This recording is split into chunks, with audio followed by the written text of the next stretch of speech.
خواتین و حضرات، شعرا، شاعرہ، گلوکار، فنکار، آپ سب کا اس مشاعرے میں استقبال۔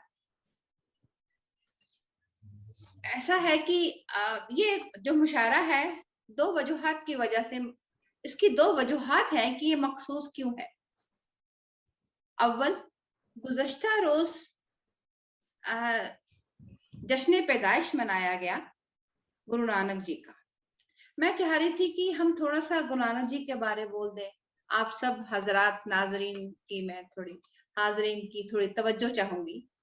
جی گرو نانک جی کا جو جنم ہوا اس وقت بہت سی روایتیں روا دوا تھی۔ اس دورہ میں کئی طرح کے روایت تھی جو بے معنی تھی، بے فضول تھی۔ گرو نانک جو ہے وہ سکھ مذہب کے بانی تھے، اور سکھ دھرم کا، سکھ مذہب ایک جدید ترین مذاہب میں شمار ہوتا ہے اس کا، اور یہ مذہب اقلیت کی حیثیت رکھتا ہے۔ حاضرین، بڑا سادہ سا مذہب ہے۔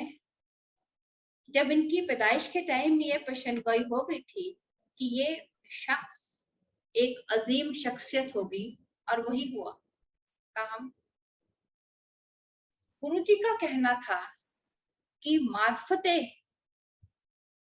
الہی کو حاصل کرنا چاہتے ہیں تو پھر روایتوں کی کوئی ضرورت نہیں ہے۔ گرو جی کا کہنا تھا کہ جو ان کا رب تعالی ہے وہ بہت ہی ناقابل تقسیم ہے، اول ہے، ہر شے میں سمایا ہوا ہے، بے خوف ہے،